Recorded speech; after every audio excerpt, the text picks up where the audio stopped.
오늘은 심플하게 산다 중에 읽기와 쓰기 부분을 읽겠습니다. 같이 명상해보세요.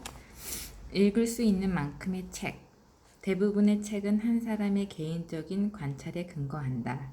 책 덕분에 우리는 누군가가 오랜 관찰과 연구, 고통, 노력으로 읽어낸 결과물을 한나절 만에 얻을 수 있다. 우리가 읽는 모든 것은 우리 의식에 영향을 준다. 책을 읽을 때는 음악을 틀지 말고 커피나 과자 같은 것도 옆에 두지 말자. 조용히 책에만 집중하자. 그리고 일정 분량을 읽고 나면 책을 잠시 덮고 읽은 내용에 대해 생각하자. 생각을 잘 소화해 자기 것으로 만드는 게 중요하다. 생각이 일단 소화되면 말은 더 이상 필요 없다. 책의 내용에 대해 긍정적이거나 부정하는 식으로 선을 그으면서 읽을 필요는 없다. 현명한 사람은 책에서 모순을 찾아내는 대신 사실 자체를 이해한다. 그리고 책을 읽을 때 내용을 이해하는 것보다 더 중요한 것은 우리 정신이 깨어있는 것이다.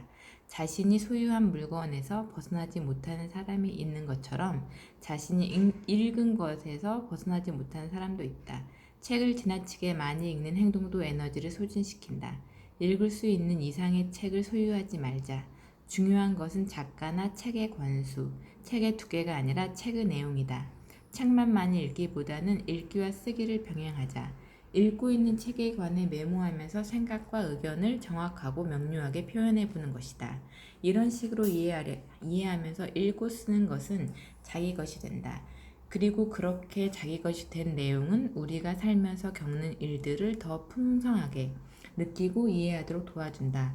개인적으로 감동을 주는 문구는 따로 적어놓자. 그 메모들이 모이면 당신만을 위한 훌륭한 지침서가 될 것이다. 따라서 읽고 쓰는 행위는 자기 자신을 돌보는 행위라 할 수 있다. 따라서 읽고 쓰는 행위는 자기 자신을 돌보는 행위라 할 수 있다. 읽기와 쓰기, 생각하기 사이에서 균형을 찾는 것이 이상적이다. 이곳에서 저곳으로 날아다니며 꿀을 모으는 꿀벌처럼 이런저런 책을 읽으면서 필요한 것을 수확하자. 다양한 새로운 지식을 모아서 자기 자신을 보다 견고하고 완전하게 만드는 데 정성을 기울이자. 인격을 다듬는 글쓰기. 무엇을 해야 할지 모를 때는 종이를 한 장 펴놓고 머릿속에 떠오르는 것을 전부 적어보자. 생각은 그냥 두면 무질서해서 흩어지고 사라진다. 하지만 글은 그 생각에 의미를 부여한다. 원하는 것을 글로 적어보자. 글을 쓰는 행동에는 마법 같은 힘이 있다. 글을 쓰는 행동에는 마법 같은 힘이 있다. 글을 쓰면 원하는 것을 정확히 아는 데도 도움이 된다. 글을 쓰면 원하는 것을 정확히 아는 데도 도움이 된다. 머릿속의 어지러운 생각에서 자유로워지려면 우선 그 생각을 명료히 표현해야 한다. 그래야 나중에 그 생각을 없앨 수 있다.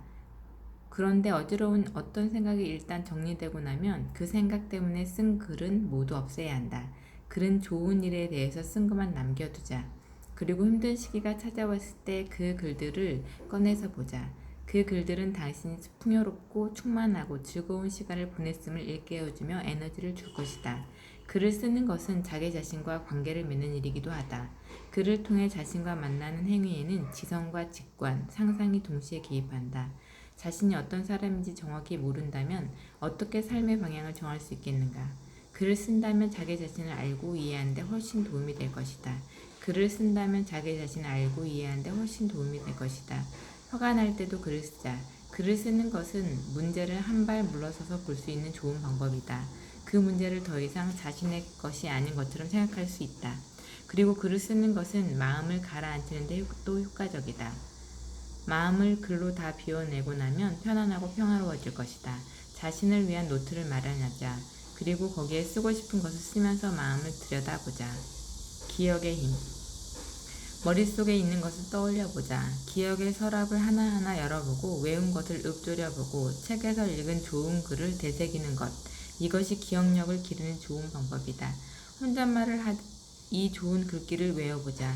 경험과 지혜를 자기 것으로 만드는 데는 기억에 새기는 것보다 좋은 방법은 없다. 예를 들어 좋은 운동선수는 훈련 내용을 문장으로 만들어 반복적으로 말하면서 머릿속에 새긴다. 매일 반복하다 보면 나중에는 머리로 떠오르지 않아도 몸이 알아서 하는 날이 올 것이다. 배움, 유연한 삶의 원칙. 배운다는 것은 머리를 적극적으로 사용해서 몸을 적극적으로 변하게 만드는 것이다. 몸은 우리가 태어날 때부터 학습한 모든 것의 물리적 결과에 해당한다. 새로운 지식, 새로운 배움, 새로운 능력은 몸과 마음을 성장시킨다. 돈을 물리적인 것에 쓰기보다는 새로운 것을 배우는 데 투자하자. 그 누구도 당신한테서 빼앗을 수 없는 것이 하나 있다면 그것은 바로 머릿속 지식이다. 그 누구도 당신한테서 빼앗을 수 없는 것이 하나 있다면 그것은 바로 머릿속 지식이다. 배움에 대한 투자는 가치가 떨어지는 법이 없다. 다만 주의할 점은 지식을 소유물로 여기면 안 된다는 것이다. 참된 지식을 갖춘 사람은 자신이 아는 것을 떠들고 다니면서 과시하지 않는다. 지식은 마음으로 소화하는 것이기 때문이다. 참된 지식을 갖춘 사람은 자신이 아는 것을 떠들고 다니며 과시하지 않는다. 지식은 마음으로 소화하는 것이기 때문이다. 배운 것을 익히는 제일 좋은 방법은 가르치는 것이다. 남에게 가르치려면 지식을 완전히 자기 것으로 만들어야 하고 그 지식을 표현하는 방법도 익혀야 한다. 능력 지수를 높여야 하고 창조적이고 명확하게 생각할 줄도 알아야 한다. 배움의 궁극적 목적은 좀 더 풍요롭고 유연한 삶을 사는 것이다. 자기만의 틀에 갇히지 말고 배움을 통해 경직된 의식의 긴장을 풀자. 당신의 인격을 높이고 풍요롭게 살기 위해서는 이해가 되지 않는 것도 받아들여야 한다.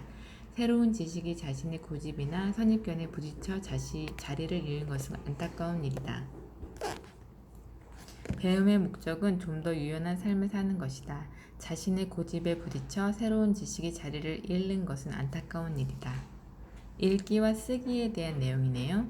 읽은 것을 천천히 소화하고 자기 내면에 있는 것들을 써 내려가면서 자신을 좀 더 알으라고 얘기하고 있네요.